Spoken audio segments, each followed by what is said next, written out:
y y ya después yo sigo. Bien, sí. Acá, profesora. Sí, César, adelante.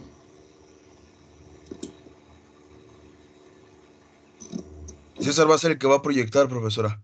Sí, sí, ya.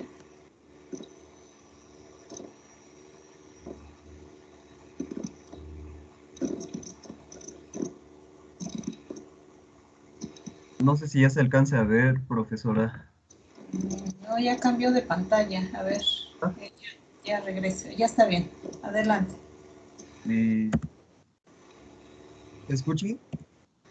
Sí, ya nada más ponga el audio. Ok.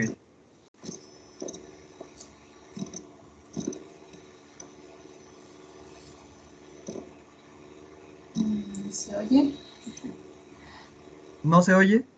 No, es que al compartir ahí su pantalla, por ahí arriba tiene sonido, activar sonido, algo dice así.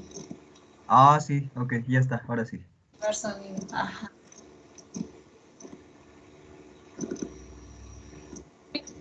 Buenos días, al compañero Roberto y a mí nos tocó el tema de cuestiones de ecología Sí se escucha, y ¿verdad? el tema trata sobre la medición de la diversidad biológica. La riqueza de las especies es solamente el recuento de todas las especies dentro de una comunidad, pero el problema es que es improbable que el número total de especies que habitan en cualquier comunidad de la Tierra sea conocido y pues existen muchos problemas para contabilizar las especies, entre ellos están pues tamaño corporal, que es relativamente simple de localizar e identificar en cuanto a organismos grandes, desde plantas vasculares hasta mamíferos o reptiles, etcétera. Pero entre más pequeño es el organismo, más difícil es de identificarlo. Y pues un ejemplo que puso el científico E.O. Wilson es que en una pequeña porción de tierra puede haber 10.000 millones de organismos microscópicos que pertenecen a miles de especies distintas, pero muchas de ellas no han sido identificadas aún. Entonces, pues aquí se simplifica el problema de tamaño corporal.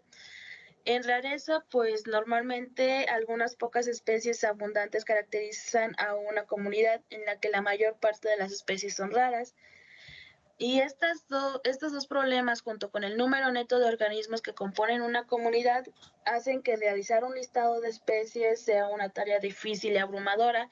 Y en algunos lugares, como en el Parque Nacional de las Great Smoky Mountains, bueno, abajo puse fotos del parque, este, hace que se realicen inventarios completos de especies en esta comunidad, bueno, en las comunidades de este parque.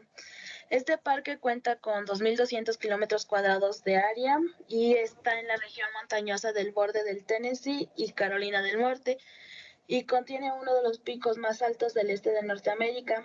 Y como la mayor parte de las reservas naturales del mundo, cuenta con muchas amenazas. Estas amenazas están desde especies invasoras o no indígenas, contaminación atmosférica y el aumento de la presión para el desarrollo de las tierras adyacentes a las áreas naturales de las comunidades. Y por esto muchos especialistas dijeron que para comprender y mitigar los efectos de estas amenazas en las comunidades del parque era necesario comprender la composición de las mismas.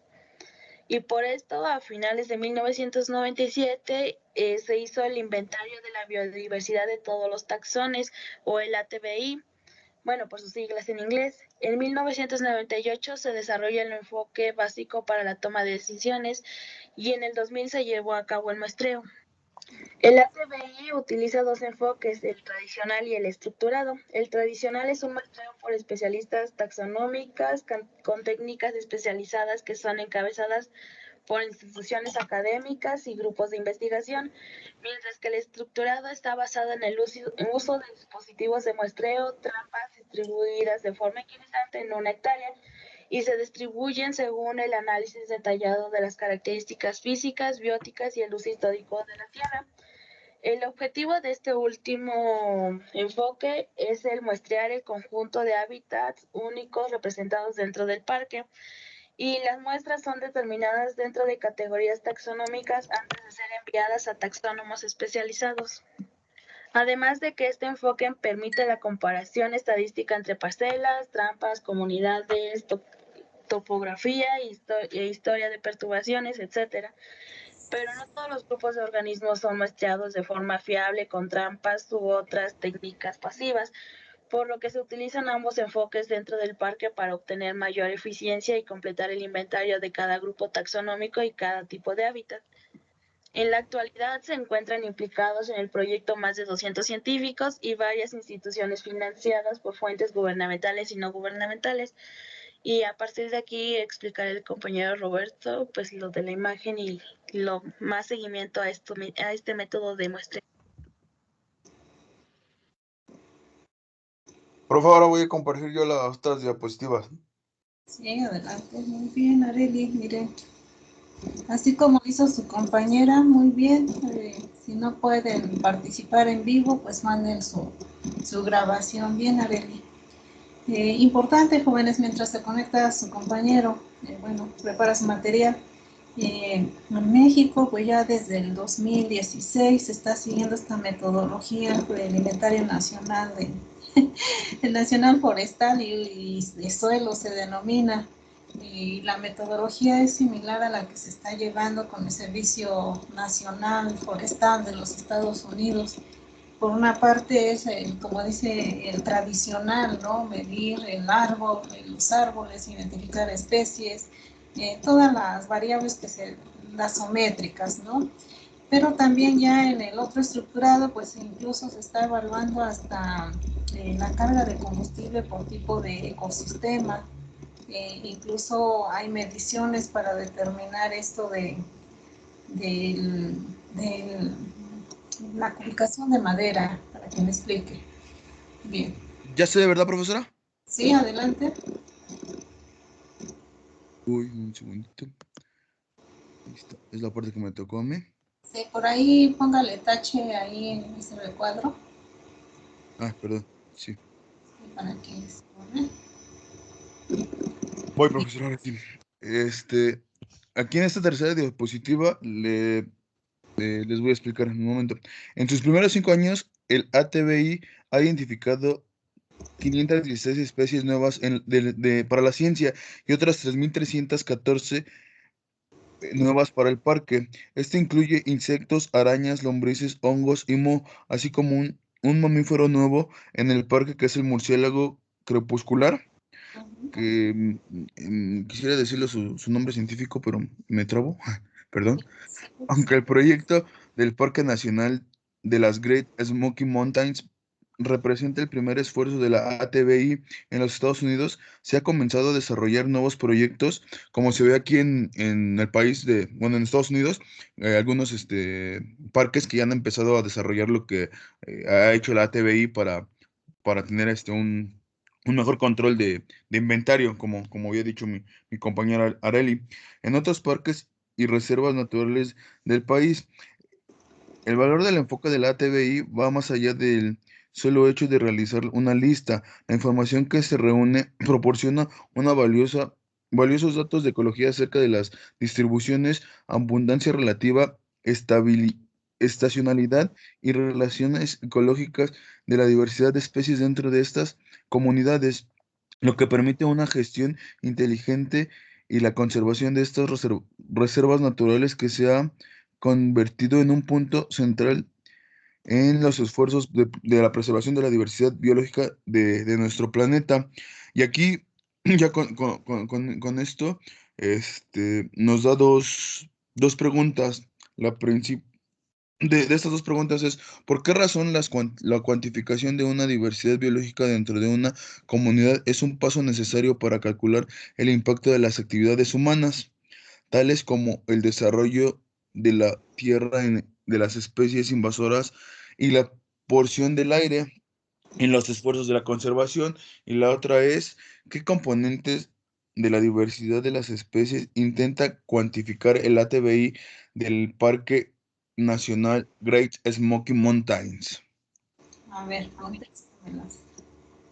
Yo se las tengo que contestar. Sí.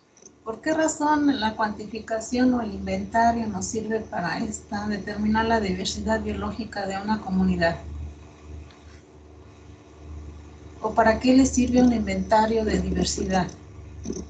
Pues es que yo por lo que hemos leído y lo que hemos visto es para más o menos ver en qué, ya ve, pues ahora sí que hay tipo de zonas, tipo de climas, tipo de montañas, en qué lugares se encuentran cada tipo de especie, ¿no? Y en cómo pueden sobrevivir a las zonas en las que están para no, pues para no desequilibrar el balance de la selección natural, porque ahora sí que, que, por ejemplo, ¿no? Ahora sí que ¿cómo se llama?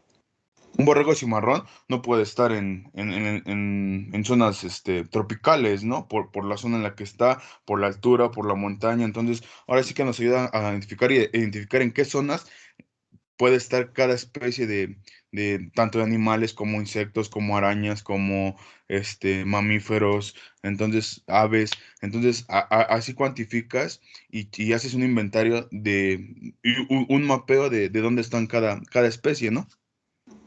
A ver, Roberto, usted como ingeniero forestal, que va a ser su primer trabajo y seguro todos vamos a dar ahí, Alimentario Nacional Forestal. ¿Para qué le sirve el Inventario Nacional Forestal a usted como ingeniero forestal? Para saber qué animales se encuentran en el tipo de bosque en el que voy a estar trabajando.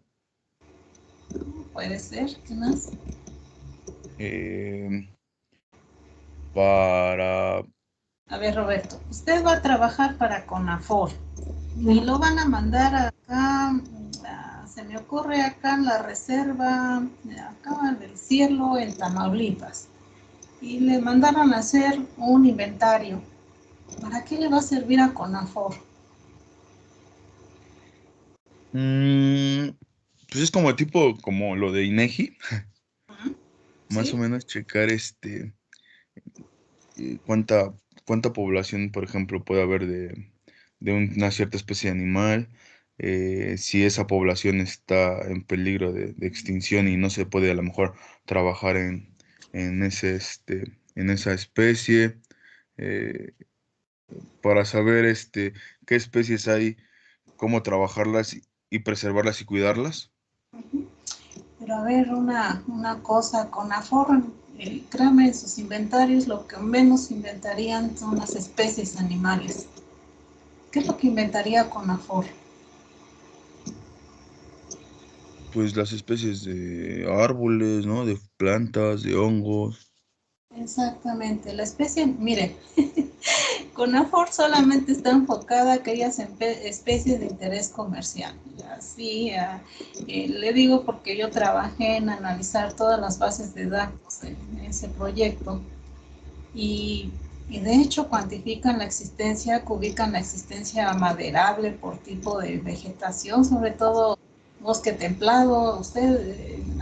Bueno, si tienen curiosidad, busquen ahí Inventario Nacional Forestal, está por estado, está por tipo de vegetación, pero a lo que más CONAFOR pone atención son las especies de interés comercial. Por decir, sí inventarían las especies de, por decir acá, de todas nuestras zonas áridas, pero no le ponen el interés como una vegetación que les reditúe así, ¿no? Los hongos pues ni siquiera los toman en cuenta y son muy importantes, ¿no? Vegetación de matorral, vegetación desértica, pues como que no cuenta todavía, no se le da esa connotación de vegetación importante en nuestro país, ¿no? Pero es muy importante en el desarrollo de muchas comunidades que viven en estas áreas, ¿no? Entonces, un inventario pues nos va a servir para conocer la existencia primera de qué especies tenemos, esto que ya vimos como concepto de riqueza de especies, ¿no? En diferentes comunidades vegetales. Y bueno, desgraciadamente en nuestro país y todavía a nosotros nos falta esa sensibilidad pues de apreciar toda la vegetación que tenemos, no únicamente tenemos pinos jóvenes.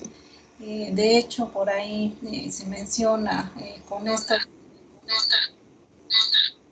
ah, por ahí hay un micrófono abierto. Se menciona, ¿no? Con esto del cambio climático, pues de hecho, creo que ya es la última era de los pinos, ¿no? Por ahí decía alguien de sus compañeros de la generación pasada, y entonces, ¿en qué vamos a trabajar? Pues tenemos diferente vegetación muy valiosa aquí en nuestro país, ¿no? Entonces, mirar a ver esos ecosistemas que aparentemente decimos, pues, son secos, desérticos, no hay nada, y créanme que es uno de los ecosistemas más valiosos. El ejemplo, bueno, si alguno de ustedes hizo, por decir, el propedéutico acá en Bermejillo, Durango, ahí me gustó mucho su filosofía de los maestros en dar esa importancia a las especies vegetales que tienen allá. El ejemplo, los mezquites, ¿no? Que lo utilizan incluso la vaina como proteína, como alimento para los animales. Entonces, dar esa importancia a estos ecosistemas que aún no, pues ni siquiera los miramos, ¿no? Ni siquiera en nuestra división, voy a hablar mal, en la división, pues nada más nos inculcan el mirar a los pinos, y bueno, hay más allá de los pinos jóvenes como especies de importancia, ¿no? Bien, importante entonces este tema. Lo único malo del libro, malo y bueno, bueno porque pues se ve todos estos tópicos de ecología, lo malo son los ejemplos, todo se evoca a Estados Unidos, pero pues los autores son de allá, ¿no? Pero podemos hacer esa similitud en estas cuestiones de estudio. El ejemplo que les mencionaba del inventario, pues en nuestro país ya se está siguiendo esa metodología, no con el énfasis como ellos de inventariar hasta los animales, no ver las especies nuevas, no. Esa parte faltaría aquí en nuestro inventario nacional, únicamente es la vegetación, y vuelvo a repetir, la importancia pues va sobre aquellas especies que son comerciales o maderables, y la demás vegetación pues ahí se queda la base de datos sin analizarla en cuanto a riqueza de especies que tenemos de zonas áridas y semiáridas en nuestro país, ¿no? Tocan un poco la vegetación de selvas, pero también dan énfasis a aquellas especies maderables, y otras especies no como recurso estratégico, pues no lo consideran. Entonces, pues faltaría ahí, y bueno, ustedes van a ser la siguiente generación que puede marcar esta diferencia, ¿no? En valorar pues toda esta riqueza biológica que tenemos en nuestro país. Bueno, ya les eché un choro mareador. Vamos con el siguiente. Faltó también cuestiones de ecología en cuanto a la estructura de los factores que influyen en la estructura de una comunidad, y faltó también perfil de investigadores. Entonces le pido por favor a quien le tocó, no, todavía nos faltó abordar el 17.7, Francisco y Jair, si están por ahí. Y Sí, después, profesora. ajá, después cuestiones de ecología y perfil de investigadores, por favor. Sí.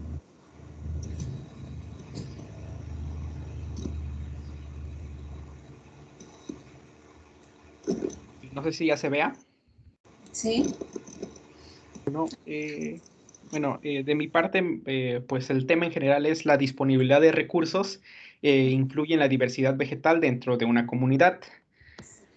Y pues aquí bueno, anteriormente pues ya vimos que pues el incremento de la disponibilidad de nutrientes pues sustenta un mayor nivel de fotosíntesis y desarrollo vegetal y mayor densidad de plantas por área.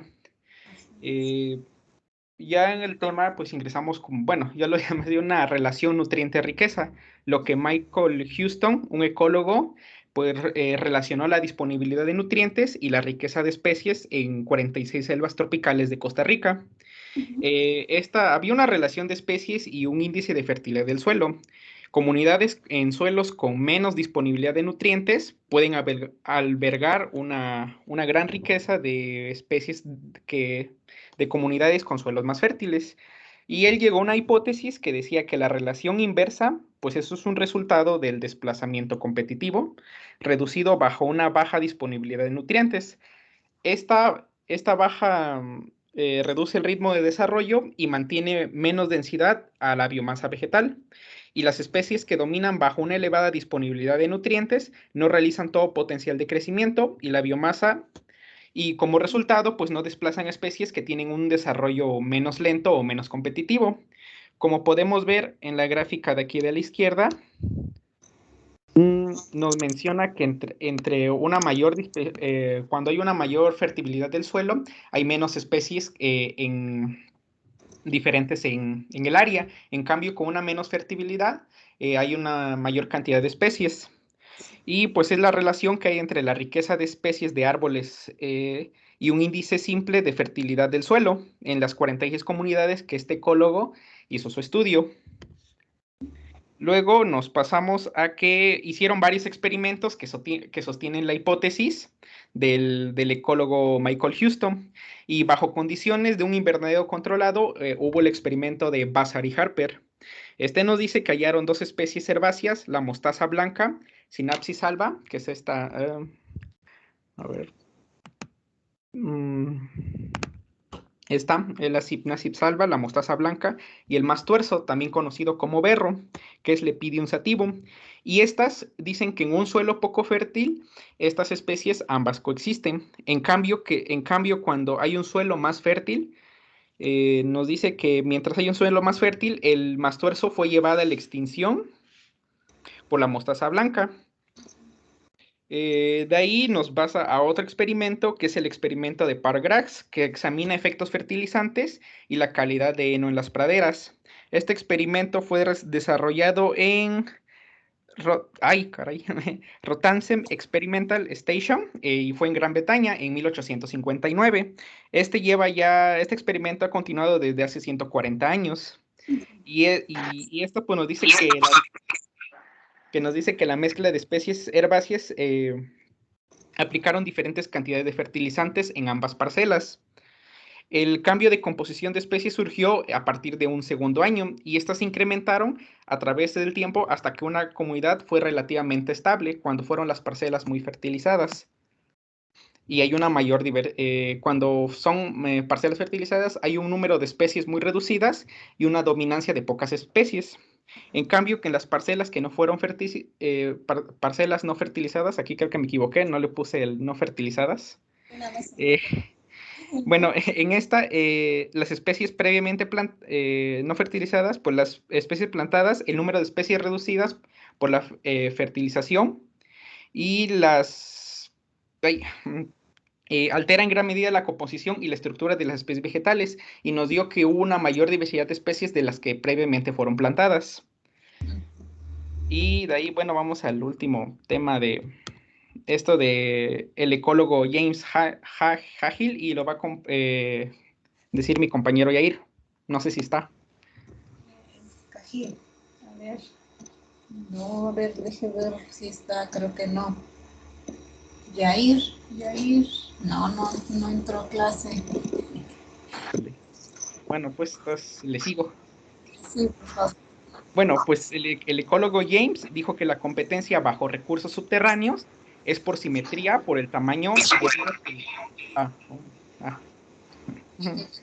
debido a que la absorción de nutrientes es proporcional al tamaño del sistema de raíces, y esta se produce cuando individuos compiten en proporción a su tamaño. Las plantas grandes causan una disminución del desarrollo de las plantas pequeñas, y las pequeñas disminución del desarrollo de las plantas grandes en proporción a su tamaño. Y la competencia aérea es por la luz, es unilateral o asimétrica por tamaño de la especie. Las plantas que tienen grandes ventajas producen sombras sobre las plantas más pequeñas o que tienen un desarrollo más lento, y esto resulta en las diferencias de tamaño. Y pues nos dice que todo factor que reduzca un ritmo de desarrollo inicial de una planta, de su retroalimentación, y disminuye la probabilidad de que la planta obtenga una posición dominante en la jerarquía de un tamaño en desarrollo. Y bajo condiciones de pocos nutrientes, pues nos dice que la competencia es subterránea, el desplazamiento competitivo un bajo desplazamiento competitivo y ahí la diversidad se mantiene. Y a mayor disponibilidad de nutrientes, aumenta el ritmo de desarrollo de tamaño y densidad, y la densidad aumentan. Especies que mantienen una alta fotosíntesis desarrollan y muestran un aumento desproporcionado con el tamaño, y especies que desarrollan más rápido superan a las que tienen una gran disparidad de la disponibilidad de luz. Y especies que logran altos índices de crecimiento y estatura bajo condiciones de elevada fertilidad de los suelos desplazan a otras especies con desarrollo lento, y esto es lo que hace que la riqueza de especies se reduzca. A ver, Sería todo. fue muy rápido, que no me... Es que esa parte estaba un poquito, es que bueno, lo del subterráneo aéreo estaba un poquito, como que mezcló un poco los temas al final. Sí, de hecho arrastró todo lo que ya hemos visto de la competencia, ¿no? Entonces, chicos, nada más esto.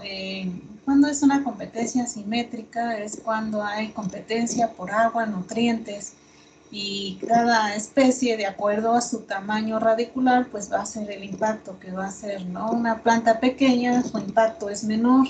Una planta muy grande tiene un sistema radicular muy grande, entonces impactará más, ¿no? Incluso aquí disminuirá el desarrollo de las plantas pequeñas, ¿no? Ahora, la competencia cuando es asimétrica o unilateral es cuando una planta pues es, incluso cuando se desarrolla antes las especies intolerantes, ¿no? Que crecen más rápido, pues son las que van a competir por ese recurso que es luz, ¿no? Y dice aquí harán sombra a las plantas más pequeñas, las plantas más pequeñas, su desarrollo va a ser más lento, ¿no?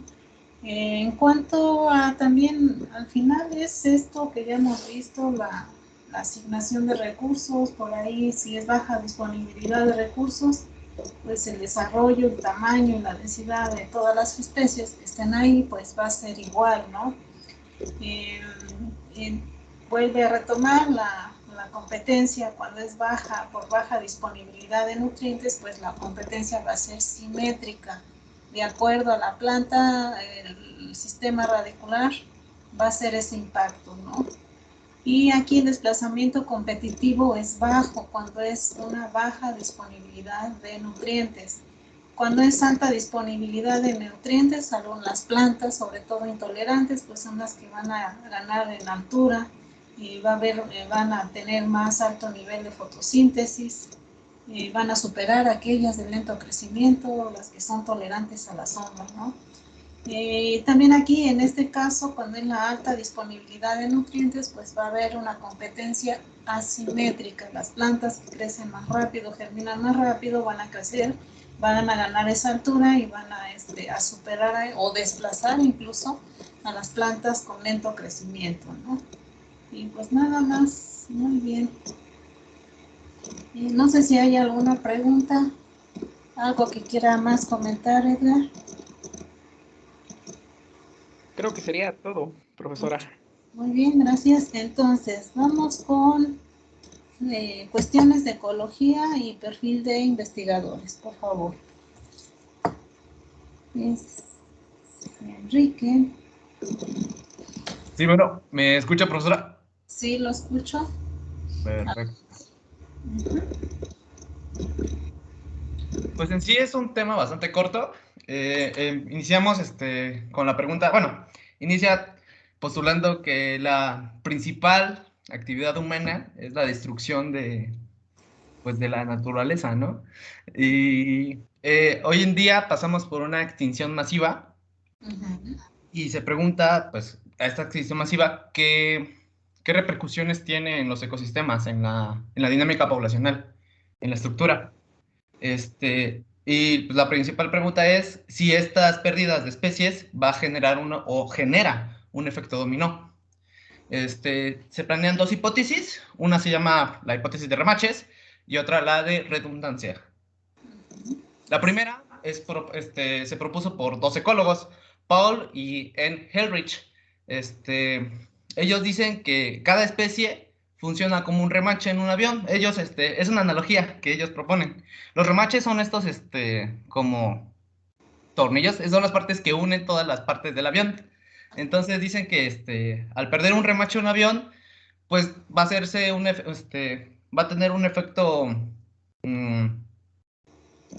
pues evidente, y sumado a que pierdan 2 o 3 remaches más, pues va a terminar en que esa pieza, la estructura del avión se va a ver comprometida, por lo tanto, pues este avión va a terminar cayendo, ¿no? 10 años después, se propone la hipótesis contraria. Esta la propone el ecólogo Brian Walter, de Australia's Commonwealth Scientific and Industrial Research Organization. Él dice que hay grupos funcionales en la comunidad, por lo tanto, que se pierda una especie no va a afectar en nada o en casi nada a la estructura de esta comunidad. En cambio, si se pierde un grupo funcional, sí se va a ver afectado, sí se va a ver afectada la estructura de la población. Estos grupos funcionales yo los comparo, por ejemplo, con los pasajeros. Los pasajeros pues van y vienen, ¿no? No son importantes en la función del avión. Se dice que, por ejemplo, si se pierde un depredador, otro más lo va a reemplazar. En cambio, si se pierde al piloto, pues no lo van a reemplazar cualquiera, ¿verdad? Este sería un grupo funcional, o sea, si se pierde este grupo funcional, pues se desploma el avión. Y sería todo, pues, no es muy largo el tema, como decía, nada más habla de que, pues, si se genera o no un efecto dominó al perderse, pues, tantas especies, porque se están perdiendo ya no, cientos, sino millares de especies cada año. Y también, pues, termina diciendo que la estructura o el ecosistema no es como como un castillo de naipes. Es decir, que si se elimina una especie, pues no se va a caer toda. Solo en caso de que pues, se elimine todo un nivel, pues sí se va a ver comprometido. Así es.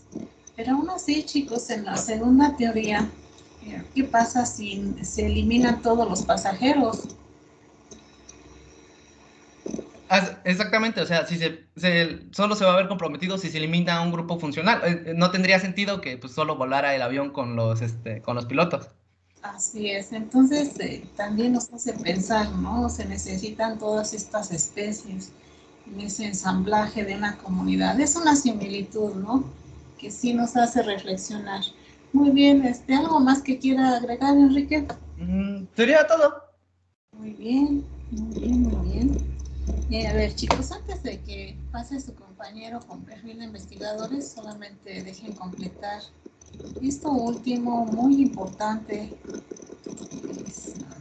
A ver, aquí está, solamente para complementar, ya lo dijo todo su compañero, pero aún así en la naturaleza, en la segunda comparación, pues se necesitan esos pasajeros, incluyéndonos ahí, nos consideraríamos uno de los pasajeros, ¿no? Somos una parte más del reino animal, aunque pues hemos manifestado esa superioridad en cuanto en unos términos primitivos todavía nos sale ese hombre primitivo que llevamos, ¿no? Únicamente para complementar, la pérdida de hábitat es una gran amenaza. Esta transformación, lo dijo su compañero al principio, las actividades humanas pues han modificado el hábitat, incluso la distribución natural de algunas especies, ¿no? El cambio de uso de suelo, la reducción de sus hábitats, el cambiar, por decir, acá en Sudamérica, selva amazónica, a cultivos de soya en el este asiático, pues a los cultivos de la palma aceitera por las grandes selvas, ¿no? Bueno, aquí vemos por degradación de hábitat, pues hay pérdida en aves, miren, por explotación, por especies zonas, por la contaminación. Por ahí hay un micrófono abierto. Cambio climático, bueno, pues a alguien hay que echarle la culpa, pero pues son todas las actividades como humanos hemos desarrollado. También aquí en reptiles, anfibios, pues también es más la degradación de hábitat que las otras actividades, mamíferos ni se diga. Se han reducido todos esos ámbitos hogareños de estas especies, la distribución de las especies. Y por ahí vimos, ¿no? Estos animales pues necesitan una gran cantidad de kilómetros para definir todo ese hábitat, ¿no? Los peces, pues también, incluso aquí, la mayor parte de la sobreexplotación en nuestros mares, ¿no? Más de 38.500 especies están en peligro de extinción, la mayor parte, 41%, son anfibios, tiburones y rayas. Aquí pues es por todo el efecto depredador, y voy a hablar mal, una de las culturas que más atentan contra la sobrevivencia de los tiburones pues son los chinos, ¿no? Ahí por sus creencias erróneas en su medicina tradicional, ¿no? A lo mejor sí unas plantas son benéficas, pero voy a poner un ejemplo, aunque no es tiburón, es el rinoceronte, ¿no? La creencia, pues, digo, de mucha ignorancia, ¿no? De que el cuerno pues les da esa virilidad a los hombres, y mucha, esta especie pues ya está, de hecho ya es declarada extinta porque la cacería furtiva y solamente para el contrabando del cuerno y para el mercado asiático, ¿no? Coníferas, pues hay sobreexplotación, hay reducción de su hábitat, sería, pues miren, es así, después de los animales, diría que la primera especie que ya está en peligro de extinciones, ¿no? Arrecifes de coral, sí tiene que ver el calentamiento del agua, del mar, pero también toda esta carga residual que se vierte, todo va a dar al mar, entonces pues hay esta muerte de estas especies, ¿no? Crustáceos, pues aquí es por la sobreexplotación, mamíferos, desde el tráfico ilegal de especies hasta esta pérdida de hábitat, aves lo mismo, hay mucho comercio, tráfico nacional, incluso internacional sobre estas especies, ¿no? Ejemplo, México no estamos exentos, por ahí hay especies en el libro el libro rojo que se denomina en el CITES, que si nos da tiempo lo vamos a ver todo esto. No únicamente hay animales, hay diferentes especies en esta categoría por el reducido tamaño de su población en México, ¿no? Un emblema de Xochimilco, ajolote, pues ahí es la contaminación del agua, la introducción de una especie exótica que es la carpa, que pues se comen los huevecillos, estos animalitos cuando están en etapa muy pequeña, ¿no? Y bueno, y ahora también en esto de la eliminación del lirio acuático, por ahí mencionan, y sí es una especie invasora, pero el ajolote lo ha utilizado como una especie para ovopositar y también como refugio, y al eliminarlo pues queda más expuesto, ¿no? Este es el zacatuche, es el conejito endémico de la Sierra Nevada de México. Y bueno, las tortugas ni se diga, y el saqueo, la comercialización de los huevos. Aquí el jaguar, reducción de hábitat, la caza furtiva igual de estos animalitos, aves como esta, pues el comercio ilegal, ¿no? Y bueno, todo pues este desastre, incluso por ahí está documentado, vamos a vivir ya la sexta extinción. Bueno, es en forma muy acelerada, ¿no? A comparación de las grandes extinciones que llevaron millones de años en suceder, pues en menos de 50 años que estamos acabando con esa naturaleza que llevó millones y millones de evolución.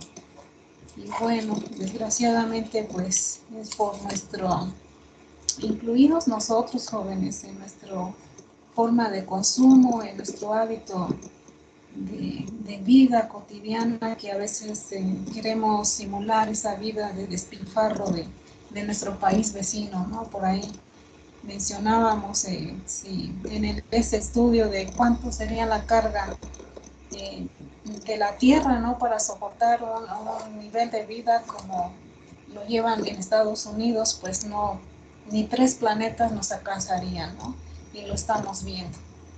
Bueno, ya me puse dramática. Vamos con perfil de investigadores, por favor.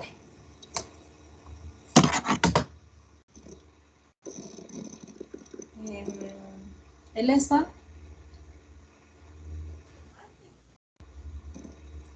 ¿No está el ESFAN? Bueno.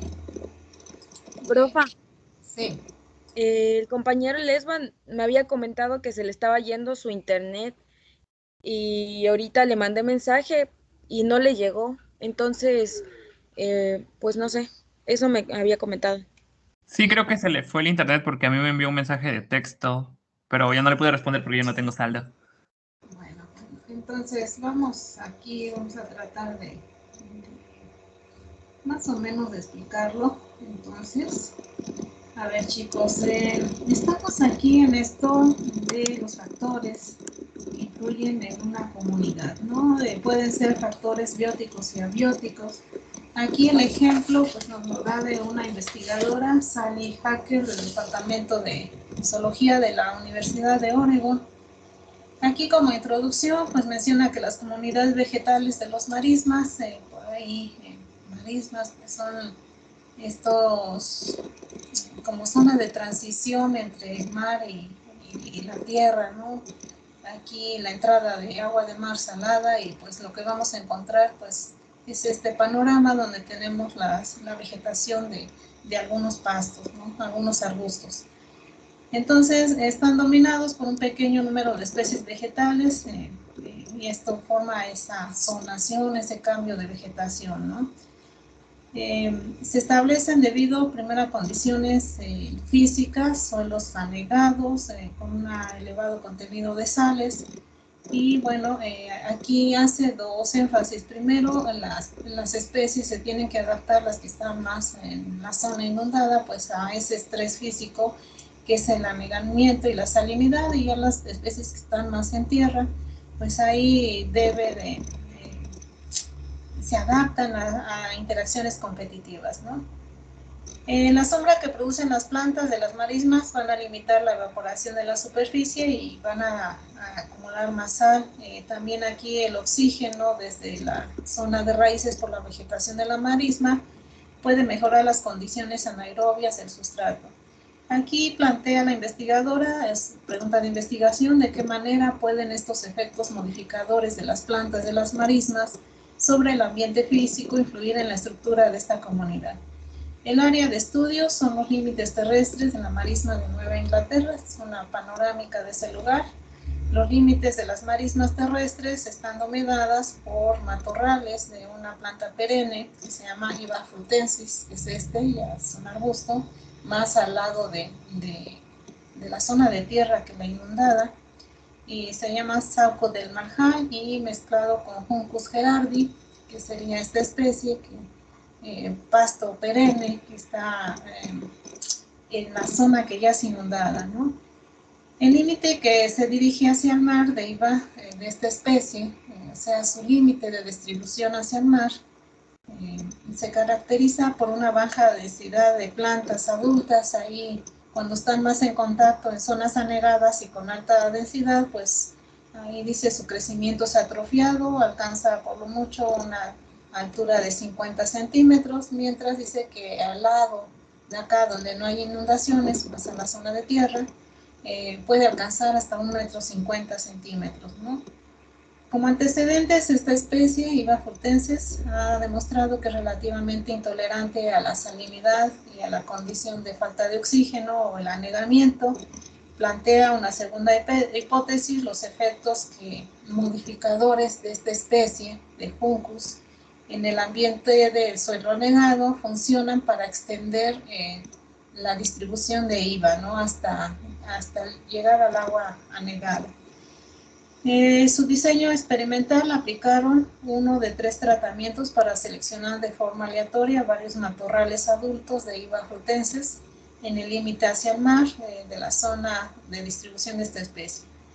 Los 3 tratamientos fueron diseñados para evaluar los efectos de las plantas vecinas de Juncus y de Iba adultos ya establecidos. Todos los juncos en un promedio de medio metro alrededor de cada especie de Iba, los cortaron.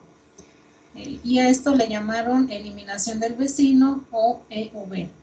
Después dice, todos los juncos fueron cortados y luego el suelo fue cubierto con un tejido permeable al agua. Este tratamiento lo llamaron eliminación del vecino sombreado. Este tratamiento imitaba los efectos de la sombra que proyecta Juncus gerardi en la salinidad del suelo, sin los efectos del transporte del oxígeno de la rizósfera de esta especie, ¿no? Bien, y otro tratamiento que fue el grupo control, y lo dejaron tal y como estaba la vegetación.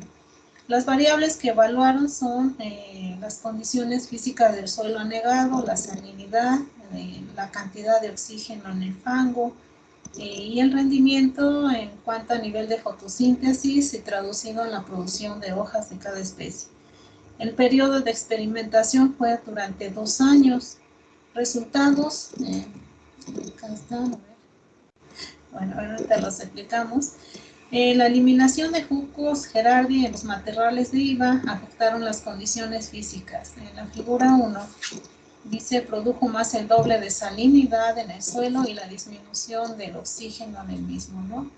En el tratamiento control, aquí mencioné, dejaron tal y como está, entonces el potencial de redox es la cantidad de oxígeno.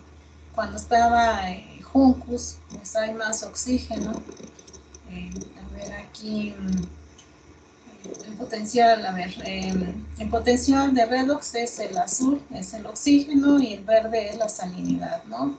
Entonces aquí en el tratamiento donde no se hizo nada, pues comprobaron más oxígeno en el fango y menos salinidad. Ahora, donde eliminaron los individuos de Juncus, hubo menos oxígeno y aumentó más la salinidad. Y en el otro tratamiento donde pusieron a la malla, pues aquí lo mismo, hubo menos oxígeno, pero también hubo salinidad. Entonces lo anterior indica que la presencia de Juncus gerardi funciona para incrementar los niveles de oxígeno en el fango.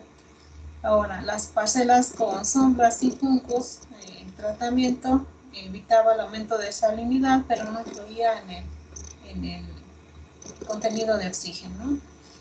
Entonces, dice, tanto el nivel de fotosíntesis como la producción de hojas en los individuos de IVA en el tratamiento, donde los vecinos de Juncus fueron eliminados, disminuyó. Aquí lo vemos, dice el número de hojas, donde se eliminaron los vecinos.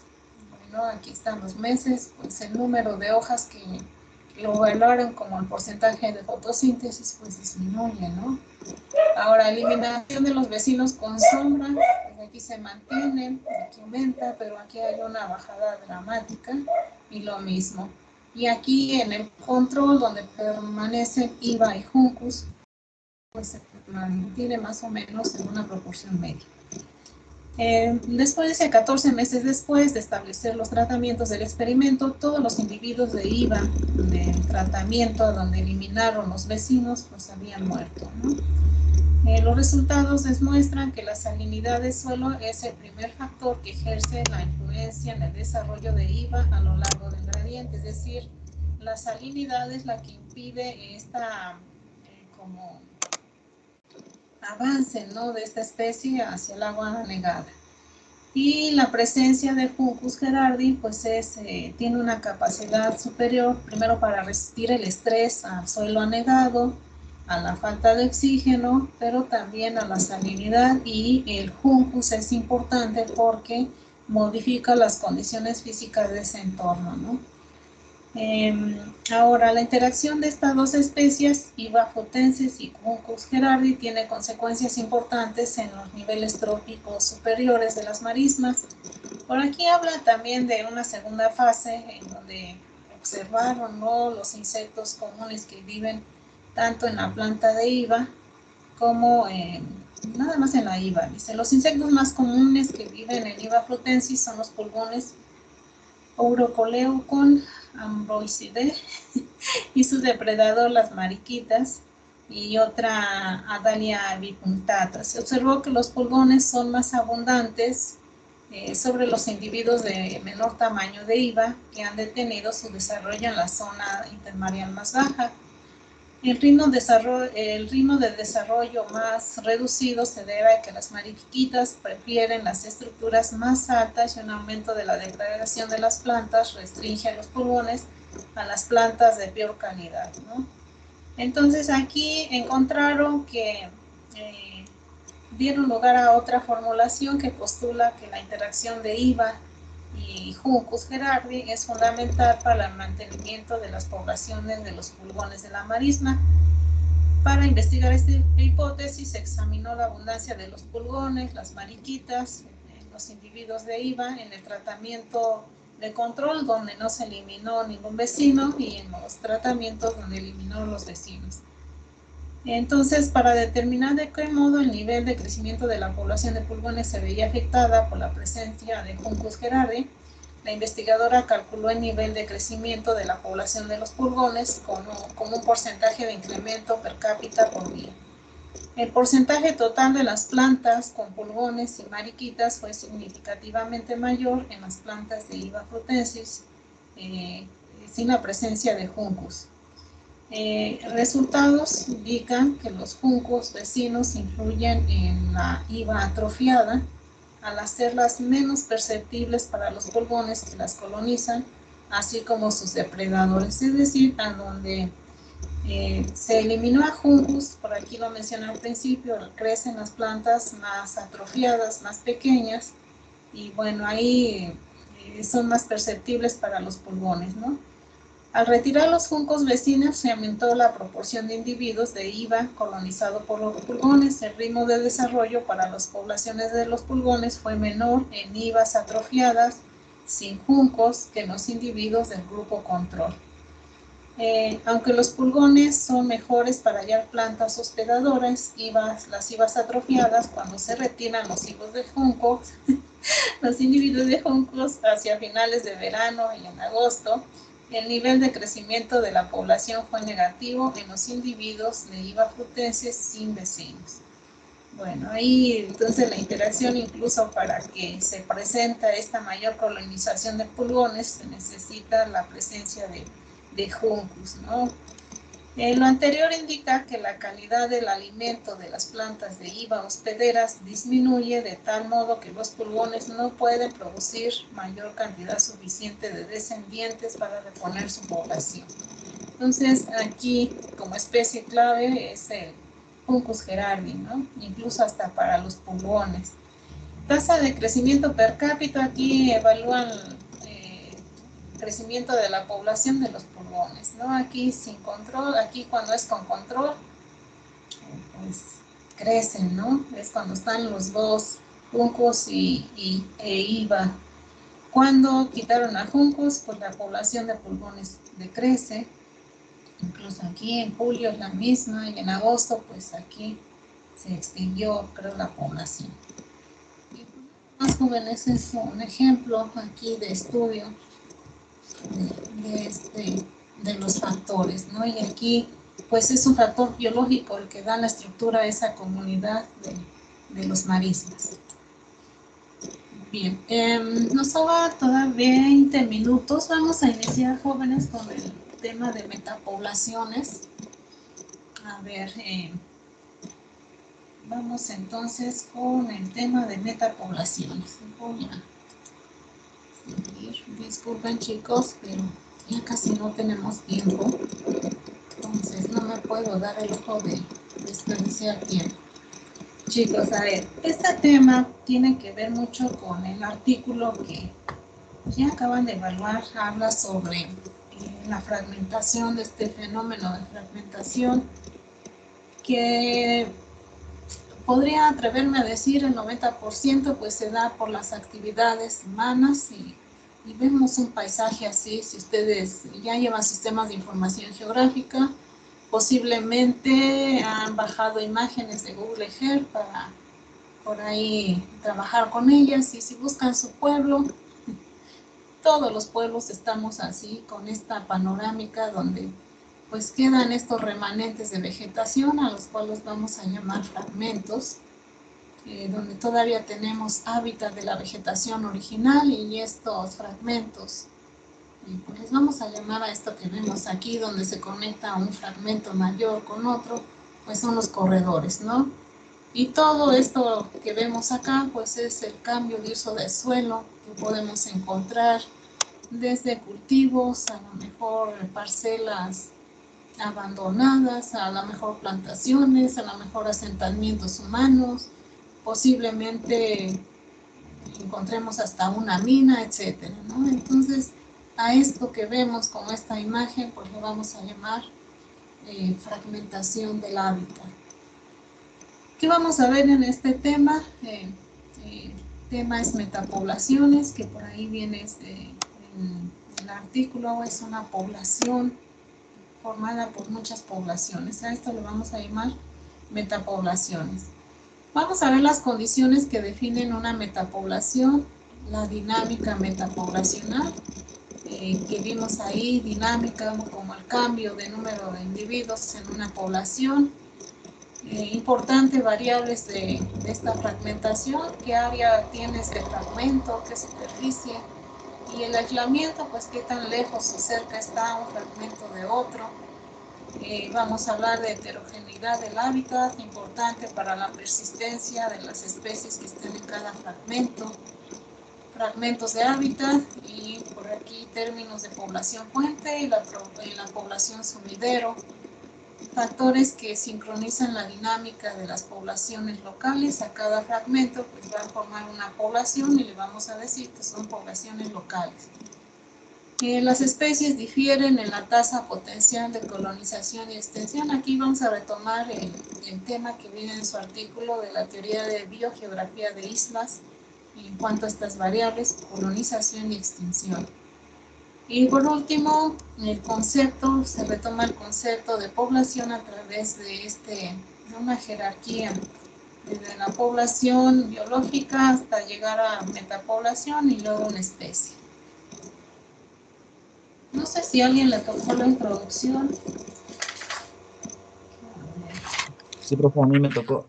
Eric, a ver, adelante, por favor.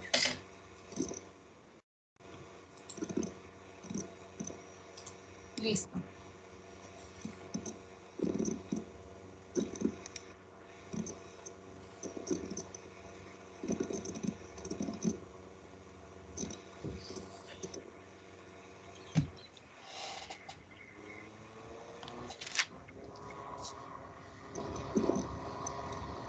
Sí, Eric, adelante.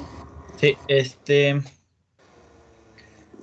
bueno, aquí lo que nos habla el capítulo 12 de poblaciones es que, como lo analizamos o lo vimos en los capítulos 10 y 11, que en lo de ecología de poblaciones, que una población se forma una sola unidad espacial donde los individuos comparten el mismo entorno. Pero dentro de este entorno, bueno, dentro de la distribución geográfica de una especie, las condiciones ambientales no son favorables para la supervivencia, el desarrollo y la reproducción de los individuos. Menciona que un hábitat adecuado se compone de una red de parcelas con diferentes formas y tamaños en un extenso paisaje. En los lugares donde las parcelas de hábitat son lo suficientemente amplias, pueden mantener opción que se produce a nivel local.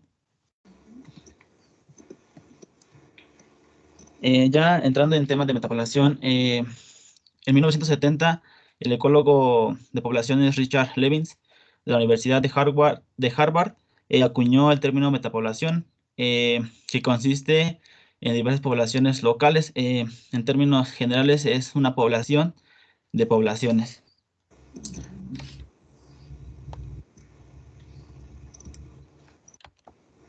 Del mismo modo que se definió a una población como un grupo de individuos de la misma especie que interactúa entre sí y ocupan un determinado espacio o hábitat. La metapoblación es un conjunto de poblaciones lo crees entre o región más extensa, o sea, se extiende, como ejemplo aquí en el diagrama que viene, es las líneas punteadas son la distribución de una misma especie y Y los grupos rojos, bueno, los puntos rojos son los grupos de subpoblaciones o poblaciones locales. Y las flechitas, bueno, las flechas, sí, se representan la relación que tienen estas subpoblaciones mediante la dispersión, emigración o inmigración, bueno, inmigración hacia otras subpoblaciones o inmigración adentro de una misma. Hay una diferencia que existe entre la dinámica de un conjunto de poblaciones a la dinámica de una población única y continua, es que en los modelos de dinámica poblacional única sugiere que son cerradas y no tienen una inmigración o inmigración. Por lo tanto, el crecimiento poblacional varía únicamente en función con la natalidad y la mortandad. En la metapoblación es la suma, la dinámica poblacional es la suma de las dinámicas presentadas por las poblaciones locales que presenta.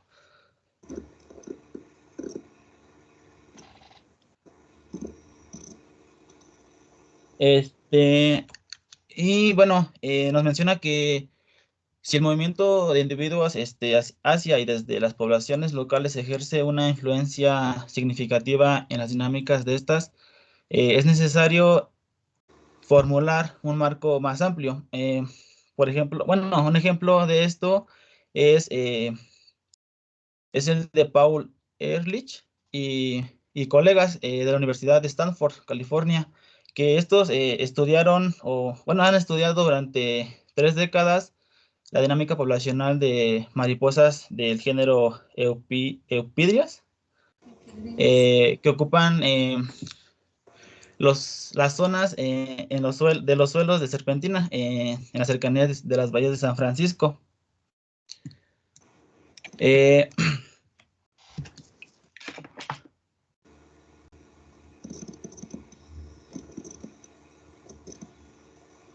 Bueno, la población que con mayor profundidad fue analizada fue la de Eupidrias edita, de la Reserva Biológica Jasper Ridge de la Universidad de Stanford. Bueno, sí, ahí.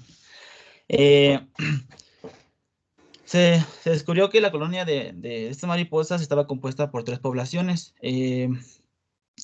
aisladas de que tenían una dinámica poblacional independiente.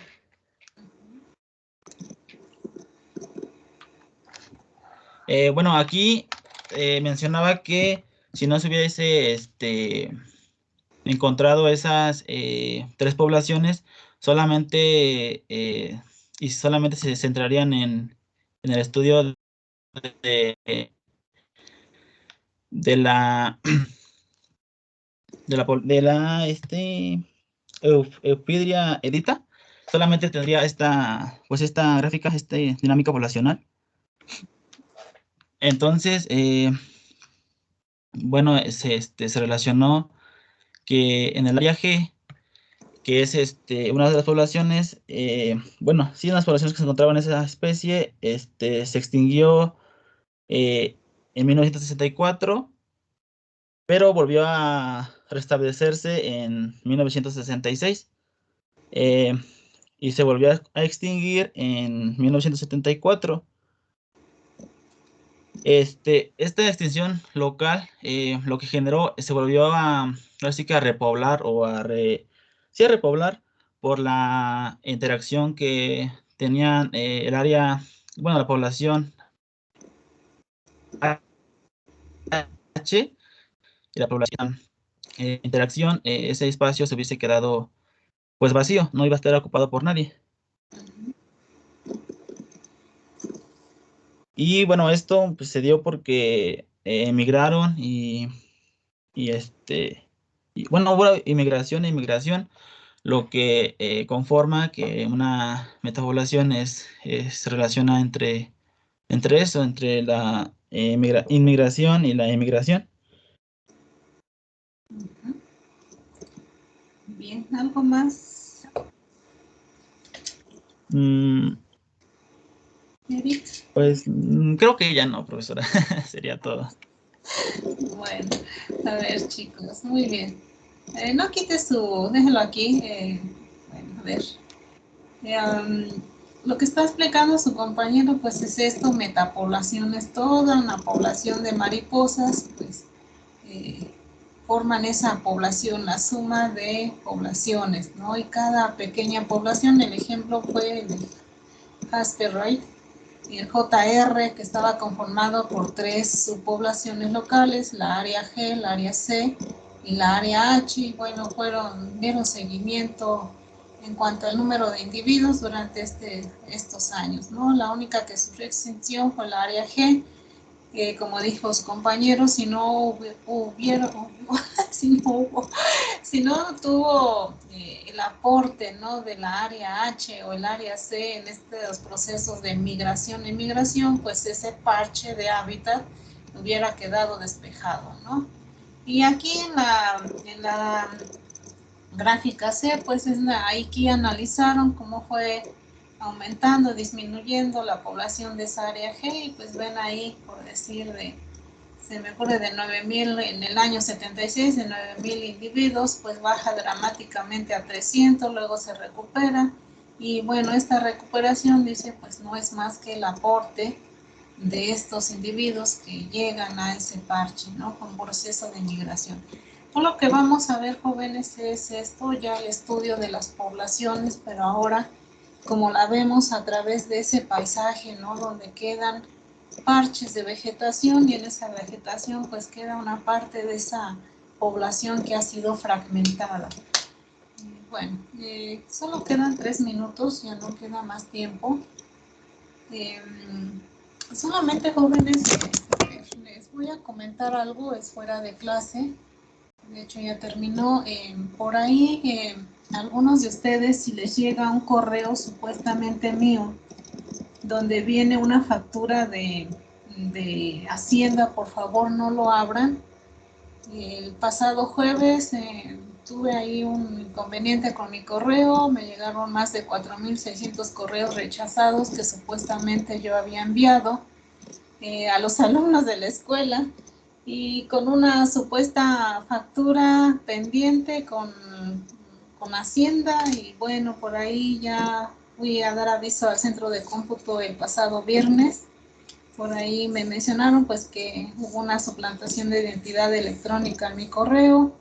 Y bueno, al fin de cuentas esto es un virus, por favor no abran la página, si ustedes la abren pues generan en su máquina el virus. Es un problema que no han controlado aquí en el centro de cómputo, yo no sé cómo, bueno, por desgracia le tocó a mi correo, y bueno, ya alguien de los chicos de Forestal Industrial pues ya me mandó decir que de qué se trataba ese correo, pero ya le dije no lo abran, por favor, y si pueden comentarlo ahí con sus compañeros de otros grupos, no abran ese correo, se trata de un virus. Y bueno, pues a ver si lo resuelve pues el centro de cómputo universitario, jóvenes, porque pues no entiendo esto, cómo pescaron mi correo, jóvenes. Entonces no lo abran, nada más. Sí, ya han habido otros, bueno, ya han habido varios casos de otros correos que envían igual con archivos que son solo virus o así. Sí, Yamil, Como pero que se ha incrementado últimamente. sí, créanme, ayer, el viernes yo avisé, me dijeron que ya no abriera el correo durante viernes, no lo abrí viernes, sábado, domingo, hasta lunes en la tarde, para revisar por ahí una tesis de un joven, y pues resulta que se vuelven a generar. Entonces, si se abre el correo, miren, como generación espontánea, se generan muchísimos correos. Yo el jueves pues no sabía de qué se trataba, entonces me aboqué a borrar más de 4,600 correos que tenía, Y así como los borraba, se volvían a generar. Todavía en la bandeja de entrada tenía yo 12,000 correos. Dije, no, pues no. Y pues supuestamente lo bloquearon, pero creo que el lunes volvió a suceder lo mismo. Ya lo reporté, no he tenido contestación. Entonces, pues incluso ya una chica ayer de fitotecnia muy preocupada, pues de qué se trataba, y pues lógico, ¿no? Con Hacienda pues es algo serio, ¿no? Todos le tememos a Hacienda, pero pues no lo abran, jóvenes. Y bueno, ya mi correo institucional pues ya no lo voy a ocupar porque